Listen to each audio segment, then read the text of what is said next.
За бүгдээрээ сайн байцгаана уу? Бодлог подкастын маань дараагийн дугаар эхлэхэд бэлэн болсон байна. Би хөтлөгч Зүвч байна. Өнөөдөр подкастаа ганцаараа хөтлөхөөр болоод сууж байна. Манай хүслэн ажиллахтай завгүй байгаа учраас өнөөдөр надтай хамт бичих боломжгүй болсон. Тэгээд ганцаараа бичих болсон шалтгаан мөн түүжин 7 хоногт бит хоёр нэг дугаар бичээгүй үндсэн. Тийм учраас бүртээ 2-7 хоног дугаар бичихгүй байснаас ядаж ганцаараа нэг нь байсан ч гэсэндээ бичээд явж байя гэд тохироод. За тэгээ өнөөдөр би ганцаараа монолог унших нэ. За өнөөдрийн сэдв бол хоол болон стрессийн харилцаа хамаарлын тухай байгаа. За хоол боловс хоолны сонголт стрессийн үед хүмүүс ямар хоол идэхийг илүү хүсдэг вэ? Яагаад тийм хоол идэхийг хүсдэг юм? За энэ нь сөрөг болон эерэг нөлөөтэй юу гэдэг талаар ярих байгаа. Агуулгын хүрээнд эхлээд стресс гэдэг ойлголтыг товчхон тайлбарлая. За энэ нь хүний дотоод үйл ажиллагаа, доктортой байхад чиглэж байгаа бие организмын үйл ажиллагаанд саад төгшүүлэх гадны болоод дотоод нөлөөллөлт үзүүлж байгаа. Хүний биеийн хариу үйлдэлийг нь стресс гэж ойлгоно.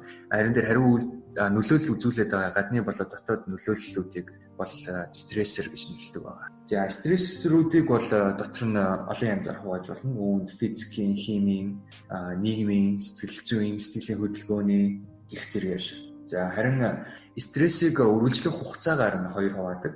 За эхнийх нь богино хугацааны стресс мөн цочмог стресс гэдэг acute stress англи нэршил. Харин нөгөөх нь урт хугацааны стресс буюу удаан үргэлжилсэн chronic stress гэж хоёр ангиллагддаг байна. За энэ англи нэршлүүдийг аль болох хэлхийг хичээгээд явдаг нь монгол хэл дээр нэршлүүдээр нь цаашаага илүү гүнзгий судлах гэхээр мэдээлэл хомсод учраас англи нэршлүүдийг хэлээд англи дээр цаашаага судлаад явахад илүү хэрэгтэй болов гэж бодоод аль болох хэлхийг хичээгээд байгаа.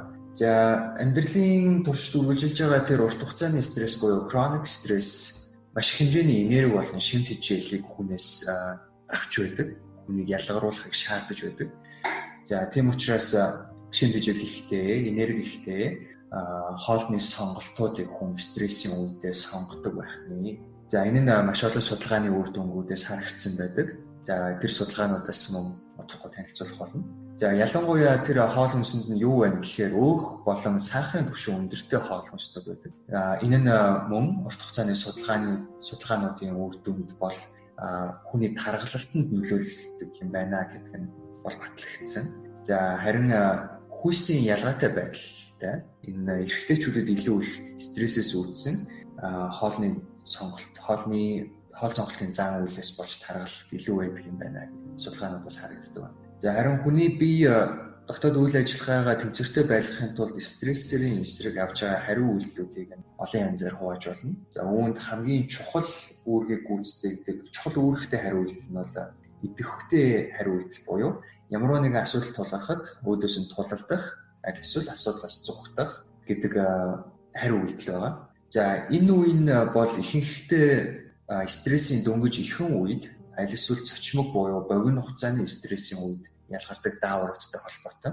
За тэдгээр даавруудад нь бол адреналины хүрээний дааврууд буюу норадреналин, адреналин, за мөн окситоцин болон тестостерон зэрэг дааврууд их хэмжээгээр ялгардаг. За энэхүү дааврууд ялгарснараа хүн богино хугацааны стрессийн үед тулгарсан асуудлын өөдөөс за асуудал гэхээс илүүтэйгээр энэ нь эволюцийн явцдаа одоо өдөр тутмын ажил амьдралын асуудал болсноос биш эрт үедээ бол ямар нэг араатай амьтантай нүр тулах за хоол хүнсээ цуглуулах зэрэг үүсэж байгаа асуудлуудад бол идэвхтэй хариу үйлдэл их чухал нөлөөтэй байсан. Харин одоо энэ нийгэмд богино үед ялгарч байгаа богино үеийн идэвхтэй стресс үүсэж байгаа даавруудыг бол бид нэх их ашиглах шаардлага байхгүй. Харин эдгээр нь сөргөөр бол биднээс нөлөөлж байгаа. За энэ талаар уурыг ухаанаар дарах нь зөв гэдэг дугаартаа бид ярилцсан.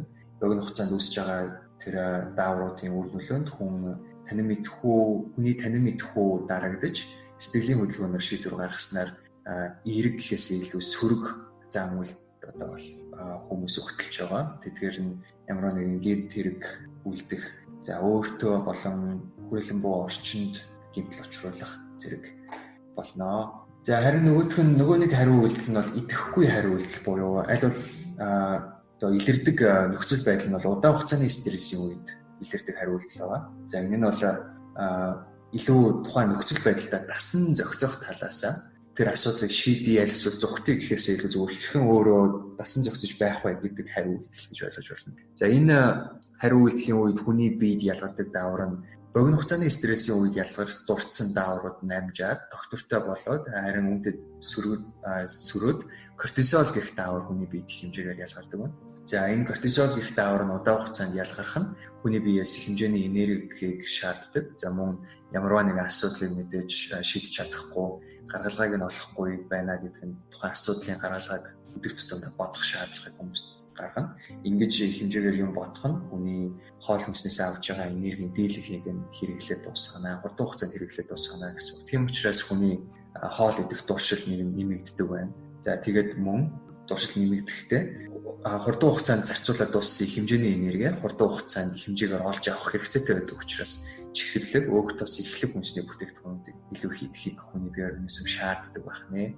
Харин богино хугацааны стрессийн үед ялгарч байгаа дааврууд нь тухайн нөхцөл байдалтай асуудлыг хэрхэн хурдан шийдэх вэ? Зөв гаргалгаа нь юу вэ гэдэг дээр тулгарч байгаа учраас ялгарч байгаа учраас хоёр дахь одоо эд эрхтнүүд болох за жишээ нь арьс, бөөр, хоол боловсруулах эрхтэн тогтолцоо зэрэгт очих цусан хангамжийг багасгадаг. Ингэж багасгах нь ходоодноос тархи руу явуулах өлсөх болон цадах мэдрэмжүүдийг бол бууруулж байна гэсэн үг. Ингэснээрээ хоолны дуршлыг бууруулдаг. За тэгэхээр хоол их ажилтай аль эсвэл шалгалтанд бэлдэж байгаа ч юм уу ойрхондоо шийдвэрлэх асуудал тулгарсан үед хүмүүс зөвхөн тэр асуудал дээр тулгараад хоолоо идэхэж мартаад бараг 1-2 хоног ямар ч ядралтгүй явчих тохиолдол байдаг тийм. Гэтэл янз бүрийн тийм тулгарсан асуудалгүй үед хүн өглөөний цайгаа уугаад 4-5 цагийн дараа өдрийн цайн дээр үлсэж эхлэв. За өдрийн цайгаа л уухгүй бол хэцүү байна. За энэ нь бол хүний биед ялгарч байгаа дааврууд тавьдаг байна. За харин сөрөг талаасаа энэ хэтэрхий удаан үргэлжлээд байх тусам урт хугацааны стресс болох нь урт хугацааны стресс удаан үргэлжлэх тусам хүний хоолны дуршил нэмэгдэж за хэтрүүлэн идэх эрсдэл үүсдэг байна. За гэтэл магадгүй бодисын солилцоо тогтмол дасгал хөдөлгөөн хийдэг. За амьдралын зөв хэм маягтай хүмүүсийн хувьд бол амьдралынхаа турш тасралтгүй үргэлжилж байгаа стресс гэж бол хүн болгонд байхгүй байх. Харин хаяад учирж байгаа урт хугацааны стрессүүдийн үед бол заавал сөрөг нөлөөлөл бие махбод учирна гэж бол хэлэх боломжгүй. Гэхдээ ямар нэгэн хоол боловсруулах эрхтэн тогтолцоод оролцож байгаа эрхтнүүдийн үйл ажиллагаа доголдолтой за ямар нэгэн эрүүл мэндийн асуудалтай хүмүүсийн хувьд бол стрессээс болж хоолны дуршил сонголтууд өөрчлөгдөхдөө сөрөг нөлөөлөлттэй хоол хүнсийг сонгох нь эрүүл мэндэд бол хор хохиролтой байх нэ. За хүний бие организм дотор болж байгаа үйл явц бол стрессийн үед юм байдаг байна. За тийм учраас хоолны сонголт болон хооллох зан үйлд нөлөөлдөг байна. За тэгвэл яг чихэрлэг болон тослог хоол хүнс гэдэг дээр ямар хоол хүнсийг яриад байгаа юм бэ? За энийг нь ямар судалгаанууд баталсан юм бэ гэдгээс жишээ авч ярив. За 2006 онд Америкийн нэгдсэн улсын Монтклерийн их сургуулийн эрдэмтдийн хийсэн судалгаан дээрээс стресстэй үед эрэгтэй бол эмэгтэй хүмүүсийн үзүүлдэг хоол сонголтын зан үйлд үзүүлдэг нөлөө болон ямар хоолнуудыг сонгоод байна гэдэг дээр хийсэн судалгаанаас танилцуулъя. Судалгаа бол туршилтын болон асуулгын аргаар хоёр янзаар явагдсан. За хоёулаа үрд өмнө хийгдчихсэн судалгаануудын үр дүнг батлах зорилготой. Батлах гэхээс илүү батлах болон няцаах зорилготой. За эхлээд туршилт явагдахад Монтклерийн их сургуулийн оюутнуудыг туршилтанд хамруулсан. Ингэхдээ судлаалагч нарыг хоёр бүлэгт хуваасан. Үүнд нь стрессийн бүлэг болон за зүгээр стрессгүй энгийн бүлэг гэж хуваагаад стресстэй бүлэгт нь шийдвэрлэгдэх боломжгүй бодлогыг бодулсан. Энэ нь стрессийн түвшинд нэмж байгаа. Харин стрессгүй бүлэгт нь тодорхой амархан хариу гарах боломжтой бодлогуудыг бодулсан байна. За ингэж бодлогуудыг бодуулах үйл дунд ширээн дээр тавигдсан байсан хүнснүүдэд юу байсан бэ гэхээр M&M буюу шоколадын жижигхэн үрэлнүүд, за Lay's chips, давсалсан хатаасан самар болон усан үзэм гэсэн дөрвөн төрлийн хүнс байсан байна. Эдгээрийн хоёр нь өөх тос болон сахарын хэмжээ өндөр хүнсний бүтээгдэхүүн, нөгөө хоёр нь бол өөх тос болон сахарын хэмжээ бага бүтээгдэхүүнүүд байсан. За ингээд хоёр бүлгийн хувьд сонгож идж байгаа тэр хүнсний бүтээгдэхүүнд нь статистик ач холбогдол бүхий ялгаа байна уу гэдэг дээр шинжилгээ хийж үзсэн байна. За гэтэл сонирхолтой үр дүн гарсан. За үр дүнг мөн товчхон танилцуулах юм бол туршилтын судалгааны үр дүнгээс бол стрессийн бүлэг буюу шийдвэрлэхдэггүй бодлого бодож исэн бүлгийн хувьд бол шоколадны буюу чихэрлэг ихтэй хоол хүнсийг бол бусад 3 хүнснээс 5 дахин илүү хэрэглэсэн байна. Харин чипсний хувьд бол нөгөө 2 хүнсний бүтээгдэхүүн болох усан үзэн болон давсалсан самарнаас 1-2 дахин илүү хэрэглэгдсэн байна. За харин стрессгүй бүлгийн хувьд авч үзэх юм бол чипс болон шоколаднаас илүүтэй усан үзэн болон давсалсан самарыг илүү идчихсэн байна. Гэхдээ давсалсан самар болон усан үзмнээс усан үзмийг илүү их сонгож идсэн байна. За тэгээд судалгаанд оролцогчдын энэхүү үр дүнд нь үнэхээр энэ хоёрын дунд ялгаа байна уу? Стресстэй хүмүүс илүү их чихэрлэг бол өөх тостой хүнсийг хэрэглээд байдаг юм уу гэдэг статистик шинжилгээ хийж үзэхэд хоорондоо ач холбогдол бүхий ялгаатай үнэхээр л стресс ихтэй үед хүн өөх тослог болон чихэрлэг зүйл иддэг юм байна гэдэг судалгаанууд гарсан байна. Энэ нь урд төдний судалгаануудыг баталсан үзүүлэлт болно. За харин асуулгын аргын үр дүнд дараах сонирхолтой үзүүлэлтүүд байна. Үүнд нь стрессийн үед эрэгтэйчүүдээс илүү эмэгтэйчүүд хоолны хэрэглээ нэмэгддэгэ гэж хариулсан байна. Стрессийн үед эмэгтэйчүүд илүү их хоол идмээр санагдав. За стрессийн үед хоолны хэрэглээ нэмэгддэг гэж хариулсан оролцогчдын 71% нь энгийн үедээ буюу стрессгүй үедээ ямар нэг хоолны дэглэм барьдаг. За энэ нь юу гэсэн үг вэ гэхээр тодорхой төрлийн хоолны хэрэглээг хориглодог хүмүүс байсан. Үүнд нь магадгүй чихэр шоколад буюу тэр чихэрлэг тослог ихтэй хоол хүнснүүд байна гэсэн үг. За стрессийн үед хэтрүүлэн иддэг хоол хүнс нь харин хүмүүсийн хувьд энгийн үед иддэггүй хоол хүнсүүд нь байсан байна. За энэ нь бол чихэрлэг болон тослог ихтэй хоолыг хүмүүс энгийн үедээ идэхгүй байхыг хичээдэг ч гэсэн стресстэй үедээ тухайн хүнсний бүтээгдэхүүнүүдийг хэрэглэж ихтэйг харуул. За эдгээс зайлсхийдэг шалтгаан нь бол эрүүл мэндийн шалтгаан, жингийн доктортой байдал зэрэг олон шалтгаанууд байж болж байна. За стресс зөвхөн хоолны хэрэглээг нэмэгдүүлэхээс гадна өөх тос багтай, чихэрлэг багтай хоол хүнсний хэрэглээг бууруулдаг байна. За энэ мөн асуулгын арга судалгааны үр дүндээ оролцогчдын хариулсан хариулт.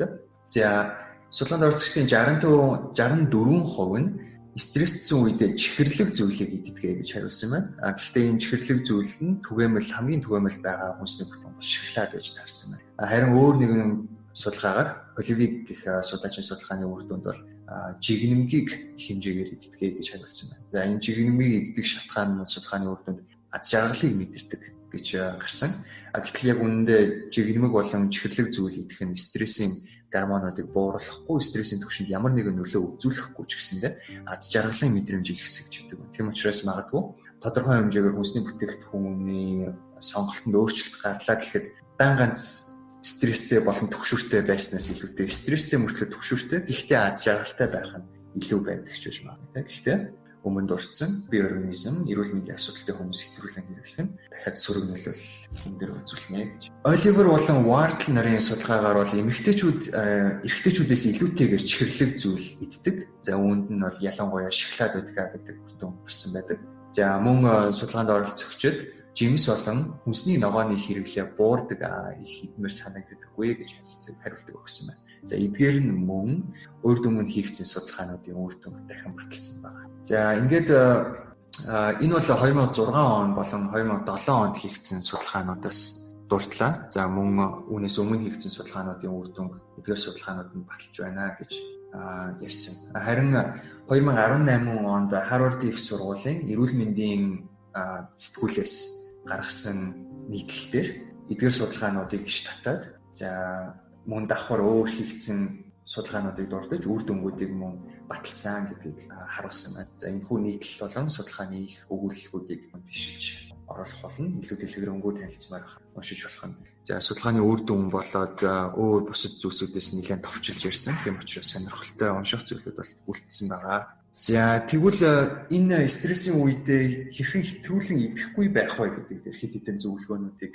өгч болно. За үүнд нь дасгал хөдөлгөөн хийх буюу за яагаад дасгал хөдөлгөөн хийгээд хоолны дуршлаа бууруулах гэдэг юм бэ гэхээр яг үүндээ хоолны дуршил өөрчлөгдөж байна, нэмэгдэж байна, хэд багасж байна гэдэг нь дайвар бүтээгдэхүүн буюу одоо хамгийн гол хүний бие организмд одоо явагдаж байгаа уруулал нь стресс. Харин стрессээс болж гарч байгаа нэг нь үр дүн нь л хоолны дуршил өөрчлөгдөж байгаа юм. Тийм учраас энэ стрессээ багасгах, аль эсвэл стресс үүсгэж байгаа шалтгаанаас холдох, тэр шалтгааныг байхгүй болгох гэдэг дээр төвлөрж иж цаашдын дайвар бүтээгдэхүүнүүд буюу хооллолт, нойр, хүрээлэн борчинтой харилцах харилцаа, за өөрийн сэтгэлийн хөдөлгөөн зэрэг тэр дайвар бүтээгдэхүүнүүдийг ерөнхийд нь тэгээд олонхоор нь бууруулах боломж бүрдэнэ. Тэрнээс биш стресс байгаад хахад зөвхөн тэр үүсэж байгаа дайвар бүтээгдэхүүнүүд болох нойр, хоол, зэрэг дээр тус нь анхаарлаа гэд тэдгээр хүчин зүйл тэдгээр дайвар бүтээгдэхүүнүүд үүсэж байгаа гол шалтгааныг нь л дарахгүй бол тэр гол зүйлийг нь л олж харж таньж мэдэж шийдвэрлэхгүй бол хичнээн наадлынхан зүйл дээр анхаарал ач холбогдол багтай гэсэн. За тийм учраас тэр хамгийн анхдагч стрессийг бууруулах тэр зөвлөгөөнүүдийг өгдөг. За үүнд нь бол сая дурдсан дасгал хөдөлгөөн. За дасгал хөдөлгөөн бол кортизолын түвшинг бууруулах нөлөөтэй. За мөн анхаарлыг өөр зүйлд шилжүүлж байгаа ач холбогдолтой. За давхар бясалгалыг бол одоо бүхий л стрессийн эсрэг арга хэмжээнүүдээр дургуулсан. Яагаад гэвэл сүүлийн үед бясалгалын тархинд үзүүлж байгаа нөлөөг бол шинжилгээ ухааны олон төхөөрөмжүүдээр судалж эерэг нөлөөллүүдийг нь баталсаар байгаа. За үүнийг за энэ талаар бол бас өөр нэгэн сэдэв болж яригдах байхаа. За мөн стрессээ бууруулах хамгийн үр дүнтэй аргуудад бол эргэн тойрны ойр дотны хүмүүстэйгээ стресс үүсгэж байгаа шалтгааны тухай ярилцах, гаргалгааг хайх зэрэг болно. За зөвхөн дотроо бодоод яваад байх нь стрессийг улам л их өөгшүүлдэг. Яагаад гэвэл дотроо бодох үед хүний тарих за хувьчлаад авах юм бол 100% байсаа нэг 20-30% таа ажиллаж байгаа гэж одоо жишиж үзье. Гэтэл хүн бодож байгаа зүйлээ илэрхийлэх буюу үгэн хэлбэрт оруулаад хин нэгэнд ярьж өгж байгаа үед хүний тархины 50-60% ажиллаж байна гэж ойлгож байна. Тийм учраас зөвхөн бодоод яваад хаас илүүтэй хин нэгэнтэй ярилцах нь тухайн асуудлыг илүү олон талаас нь харах, илүү өргөн хүрээнд гаргалгаануудыг бодож тэр асуудлыг олон өнцгөөс харах тэр давуу талуудыг үүсгэдэг. Тийм учраас сэтгэл судлаач нар ямар нэгэн асуудал тулгарх юм бол аль болох гадагшаа илэрхийлж гаргах хэрэгтэй. Сэтгэлийн хөдөлгөөнүүдийг илэрхийлж байх хэрэгтэй гэхдээ зүгээр гэж зөвлөдөг. За эдгээр арга замуудыг хэрэгжиж болох нь. За мэдээж стресс хит удаан үргэлжилсэн. За стрессээс болж хоол боловсруулалт, хоолны сонголтоос гадна эргэн тойрны амьдралд нь сөрөг нөлөөллүүдийг үзүүлж хэлсэн бол магадгүй ажил дээрх хамтран ажиллагч нарын харилцаа муудсан, гэр бүлийн харилцаа асуудалтай гэх зэрэг одоо өдөртмийн амьдралд хүндрэл учруулж байгаа юм бол уламжлал ёсоор сэтгэл судлаачд дээр очих хэрэгтэй гэж зөвлөмөр байна. Асуудлыг зөвхөн ганцаараа аль эсвэл мэрэгжлийн бос хүмүүстэй зөвлөлдөж үр дүн муутай арга замуудыг хэрэгжүүлж явах нь илүү их асуудлуудыг нэмэгдүүлэх эрсдэлтэй. Аль эсвэл зөвхөн нэг гацаан дундаа л байгаад байх төгсгөлийг бүрдүүлдэг учраас сэтгэл судлаачтай очиж уулзах нь цаашдын тулгарх эрсдлүүдээс, цаашдын тулгарх стрессүүдээс таныг сэргийлнэ. Тэр үеүүдэд хэрэгжүүлэх арга замуудыг танд сургах учраас хөл нөлөөтэй байдаг. За ингээд өнөөдрийн дугаартаа ярих агуулга бол дуслаа. За уг нь хүслэн бит хоёр бол подкаст нэг дугаарыг 4 хэсэгтээ явуулдаг. Эхлээд ерөнхий агуулга танилцуулах, яагаад гэдэг шалтгаануудаас дурдах, за агуулгын хүрээнд хийгдсэн судалгаануудаас танилцуулах, тэгээ эцэст нь жижигхэн дүгнэлт зөвлөмжийг өгөөд дуусгадаг. За би бол сая дүгнэлтийг алхахсан шүү зөвлөмж рүү орчихлоо. Яагаад тэгэхээр хүслэнгийн хувьд яг дүгнэлт хийх гол сэтгэхүйн үйл болгоход синтез гэж нэрлэдэг. Энэ чадварын хувьд надаас арай илүү. Тийм учраас би хоёрын хооронд дүгнэлтийгээ дуусгахгүй харин сонсогч та бүхнийг өөрсдийн дүгнэлтийг хийгээсэй гэж хүсээд энэхүү дугаараа дуусгаж байна. Дараагийн дугаараас хүслэнтэй цуг иргэд уулзцгаая.